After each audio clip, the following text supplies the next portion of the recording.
নীল side player আছে, ব্রাজিলের শক্ত ছেলে ভিক্টর।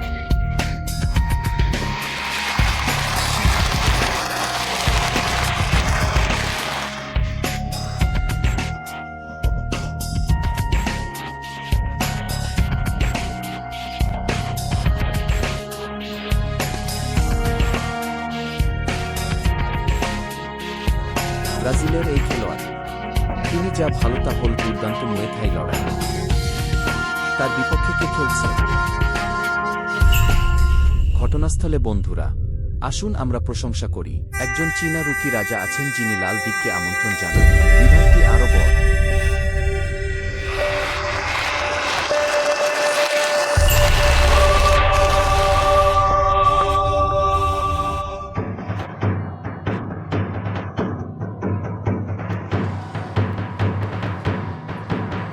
বিভাগটি আরও বড়। এটি আজও জাতীয় পোশাকে ব্যবহৃত হয়। আসো এবং যাও। আমি আশা করি মূল যুদ্ধক্ষেত্রে হোমটাউন প্রবীণরা ঘটনাস্থলে উপস্থিত থাকবে, তাকে সবচেয়ে উৎসাহী উল্লাস দিতে পারে। এরপরে আসুন তাদের আলাদাভাবে জানতে পারি। নীল খেলোয়াড় ভিক্টরের বয়স 29 বছর, ব্রাজিল, উচ্চতা 174 সেমি, পেশাদার রেকর্ড 78, 54টি জয়, 14 প্রতিপক্ষ। এই একজন অত্যন্ত অভিজ্ঞ। লাল খেলোয়াড় যে তার বিপক্ষে খেলেছে চীন থেকে বুবিকজান, 21 বছর বয়স, উচ্চতা 174 সেমি, 18টি খেলায় 12টি জয়, প্রতিপক্ষ 3 বার।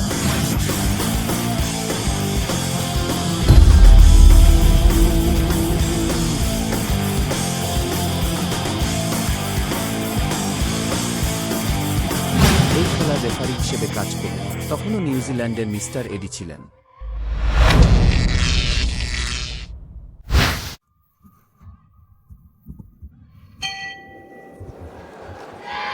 হ্যালো শ্রোতা বন্ধুরা, এমএই লেজেন্ড ওয়ার্ল্ড ফাইটিং চ্যাম্পিয়নশিপ দেখা চালিয়ে যাওয়ার জন্য আপনাকে স্বাগত। লাল বর্গক্ষেত্রটি নীল বর্গক্ষেত্র ভিক্টরের চেয়ে বড়। কোচ ডং এই দুই খেলোয়াড়, বলা দরকার যে শরীরের আকৃতি খুব কাছাকাছি, ব্যতীত যে চুলের স্টাইল একই নয়। তারা সবাই খুব মোটা এবং উভয় পক্ষের মুয়ে থাই প্রশিক্ষণের ব্যাকগ্রাউন্ড রয়েছে। ডান দিকে এই স্ট্যান্ডটি দেখুন, সমগ্রের মাধ্যাকর্ষণ কেন্দ্র তুলনামূলকভাবে বেশি। ভিক্টরকে এই প্রতিরক্ষায় সাবধান হওয়া উচিত। যখন কোনো পদক্ষেপ থাকে, বিশেষ করে ডিফেন্স করার সময়, হাতের মধ্যবর্তী প্রতিরক্ষা তুলনামূলকভাবে বড়। অবশ্যই বিভাগটি আরও বড়। এ বিষয়ে আরও মনোনিবেশ করবে। কেবল একটি ভারী ঘুষি দিয়ে এটি মাথায় রাখুন। তবে এই দুই খেলোয়াড় শরীরের আকৃতির দিক থেকে দুটোই আছে। একটি ঘুষি দিয়ে প্রতিপক্ষকে ছিটকে ফেলার ক্ষমতা, পাওয়ার প্লেয়ার আছে।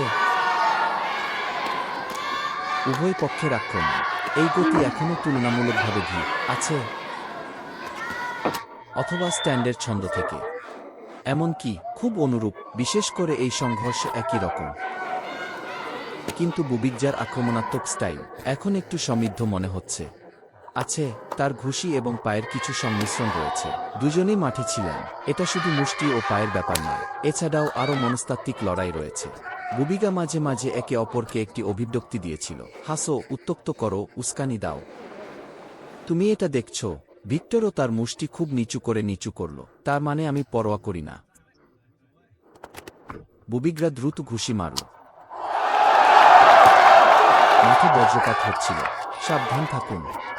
হয়তো আরেকটা ডানহাতি ঘুষি। আমরা বিগলের কিছুটা দেখতে পাই যা বিশেষ ভালো। সে বক্সিং করত।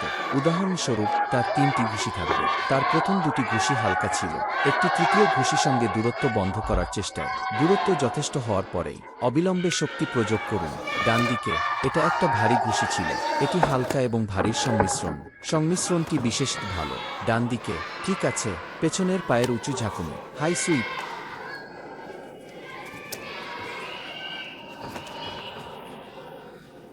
এই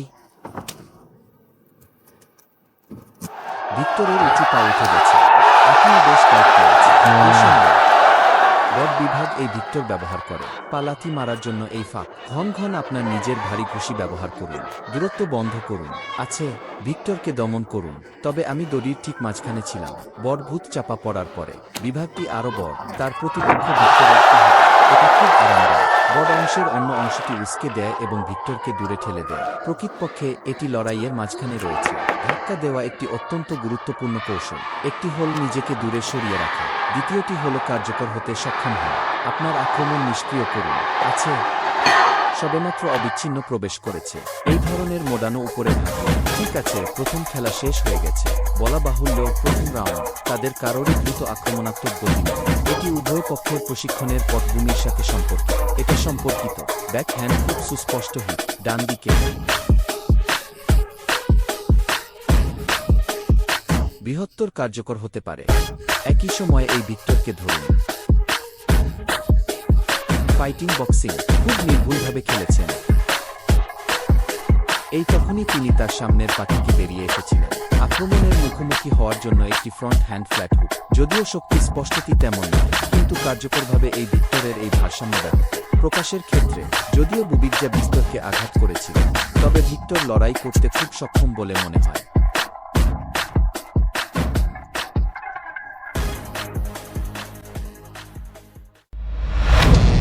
ভালো খেলা এলো দ্বিতীয় রাউন্ডে।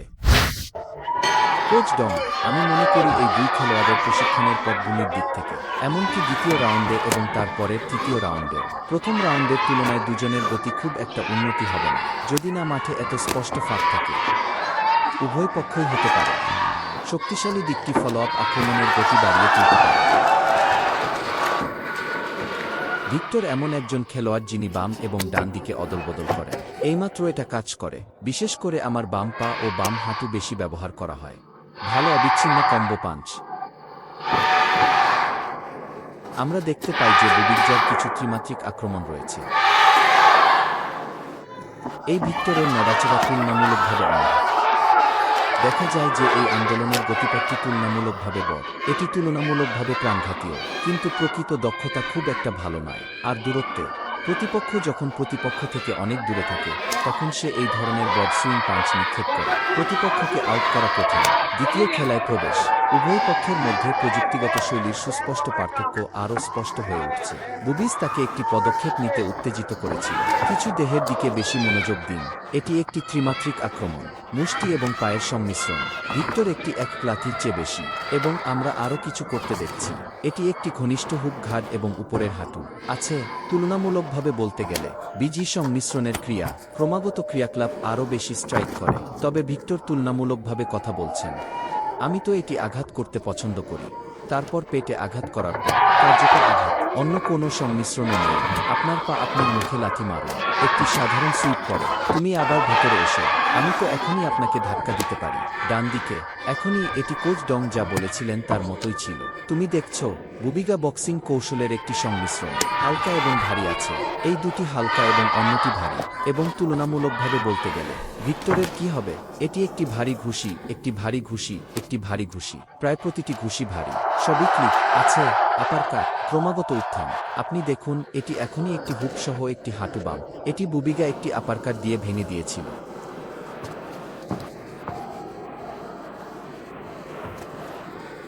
ডান হাতের মুষ্টি পেটে আঘাত করার পরেই অন্য কোনো অবিচ্ছিন্ন আন্দোলন নেই। এটি ফিরিয়ে নেওয়ার পরে সে আবার তার মুষ্টিবদ্ধ মুষ্টিতে রাখ, তারপর আবার ঝাড়ু দিন। এটি দুটি সেট কর্ম। প্রতিটি গ্রুপে মাত্র একটি আন্দোলন রয়েছে। আমরা বুবিকজার অনুরূপ একটি স্টাইল সম্পর্কে কথা বলি। আপনি এই ত্রিমাত্রিক ক্রস অ্যাটাক করতে চান, এবং এই হালকা এবং ভারী সংমিশ্রণও রয়েছে। এই ধরনের বক্সিং গ্রুপ করা হয়। আপনাকে প্রথমে এটি প্রথম স্থানে রাখতে হবে। একে অপরের খুব কাছাকাছি যেতে হবে, এবং সময় এবং স্থানের দিক থেকে একটা নড়াচড়া করবেন না।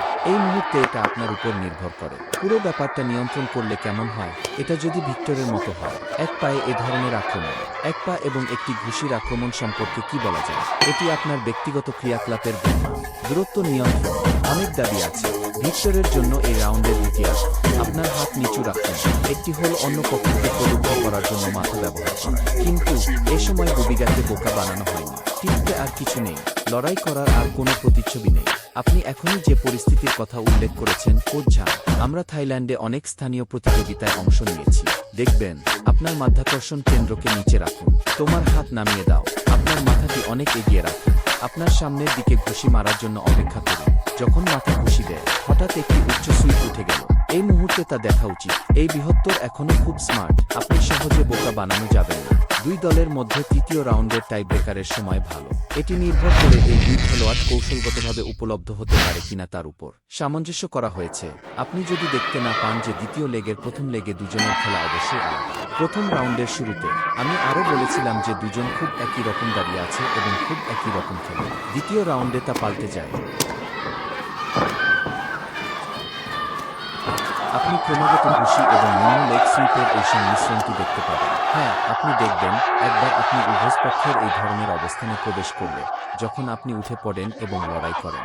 বুবিগা খেলার একটি ত্রিমাত্রিক শৈলী। আপনার কিছু সুবিধা থাকতে পারে কারণ এর ধারাবাহিকতা ভালো এবং আঘাত করার জন্য আরও অংশ রয়েছে, আরও ল্যান্ডিং পয়েন্ট রয়েছে, আর এ সময় সম্মিলিত ফুটওয়ার্ক। কখনো কখনো তারা চলাফেরা করার জন্য ফুটওয়ার্ক ব্যবহার করে প্রতিপক্ষের পাল্টা আক্রমণের দূরত্ব ধ্বংস করতে। এই মুহূর্তে একটি জোড়া একে অপরের পদক্ষেপ নেওয়ার প্রক্রিয়ায় ছিল। একটি লাথি বা ঘুষি হতে পারে। ভিক্টরের ক্রোচে আঘাত করুন। এটা বেদনাদায়ক দেখাচ্ছে। হ্যাঁ, ঠিক আছে, মানে ঠিক আছে, খেলা চালিয়ে যেতে পারে।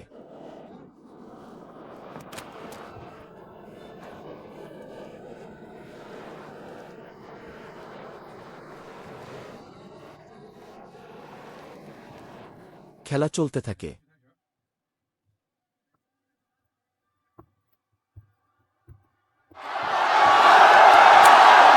দেখছেন দুজন লড়াইয়ের এমন পর্যায়ে প্রবেশ করেছেন।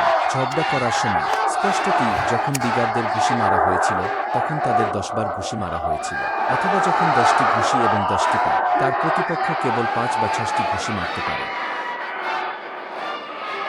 বিশ্বের এই ধরনের নিয়ন্ত্রণের জন্য বুবিগারের খেলার স্টাইল আরও প্রভাবশালী এবং কারণ সে তার মুষ্টি দিয়ে দমন করেছিল। এগিয়ে যাওয়ার এই পথ খুব স্পষ্ট, ডান দিকে। আর তখনই আমরা তা দেখতে পাই। কৃষি মন্ত্রণালয়ের পুরো বিষয়টির জন্য প্রযুক্তির মজুদ রয়েছে। আপনি দেখছেন বক্সিং কৌশল আছে, একটা ফুটওয়ার্ক আছে, এটা করার একটা উপায় আছে, একটি লেগ মেথড আছে, সংমিশ্রণ আছে, দুই পক্ষের সময় হতে পারে। এটি সমস্ত প্রযুক্তিকে একত্রিত করে, তারপর এটি কার্যকরভাবে ব্যবহার করে। আর এই সময় আপনি আরও একটি বট পেন্ডুলাম ফোরহ্যান্ড দেখতে পাবেন। Flat hook. প্রতিপক্ষ ভিক্টরের কি হবে? এটি প্রায়শই একে অপরের সাথে ঝগড়া করার সময় হয়। আপনার সুযোগ সুবিধাগুলির মধ্যে কেবল একটি ব্যবহার করুন। উদাহরণস্বরূপ, আমি শক্তি ব্যবহার করি। উদাহরণস্বরূপ, আমি প্রযুক্তি ব্যবহার করি। উদাহরণস্বরূপ, আমি কি ব্যবহার করব? এটি অবশ্যই সুবিধাজনক হবে না। আপনি এই ফলোআপটি দেখুন। বুবিক দ্বারা উত্তেজিত হওয়া সহজ ছিল এবং তুলনামূলকভাবে বলতে গেলে কোচ ডং, তুমি দেখছো বুবিকজার কৌশলগুলির সংমিশ্রণ। এটা কি শারীরিক প্রয়োজনীয়তা বেশি হবে? দুপক্ষই একই রকম খেলছে, কারণ যদিও আমি কম্বিনেশন দিয়ে আক্রমণ করছি, একবারে সবকিছু ব্যবহার করা অসম্ভব। তবে প্রতিটি আন্দোলনের জন্য আমার শারীরিক বরাদ্দ, আমার শারীরিক বিতরণ, শক্তি এবং গতি বিতরণ সহ ভারসাম্যপূর্ণ। এটা ছিল ভিক্টরের সাথে সম্পর্কিত। যদিও আপনি বলছেন খুব কম আন্দোলন আছে, ক্রিয়াটি তুলনামূলকভাবে সহজ, কিন্তু প্রতিবার যখন আপনি আপনার পা তুলবেন আপনাকে গতি এবং শক্তির জন্য খুব দাবি করতে হবে। এমনকি প্রতিটি স্বতন্ত্র কর্মের ব্যবহারও আসলে বেশি। ডান দিকে এবং আমি কম্বিনেশন মুভমেন্ট করার প্রক্রিয়ায় ছিলাম। তুমি আমার দ্বারা দমন করা হবে। কিছু হতার সময় আপনাকে সর্বদা এই দূরত্ব বজায় রাখতে হবে। শারীরিক শক্তির এই খরচ একটি খুব বড় কারণ। তৃতীয় রাউন্ডে খেলেছে দুই দল। চলুন ধীর গতির রিপ্লে দেখে নেওয়া যাক। আপনি দেখতে পাচ্ছেন যে সুস্পষ্ট দুটি পক্ষ এই আক্রমণাত্মক এবং প্রতিরক্ষামূলক পরিবর্তন হয়েছে। বিভাগের ল্যান্ডিং পয়েন্টটি আরও বিস্তৃত এবং ত্রিমাত্রিক হবে। শরীরের উপরে এবং নিচে, বাম এবং ডান, তার টার্গেট হবে। বিভাগটি আরও বড়। আজ আমরা কি ঘরের মাঠে ভালো জিততে পারবো? আমরা রেফারির চূড়ান্ত রায়ের অপেক্ষা করেছি। প্রিয় দর্শক, এই খেলায় রেফারির রায়। বিচারক নং 1 28-29, রায় নং 2 29-28। বিচারক নং 3 29-28। লাল দল জিতেছে।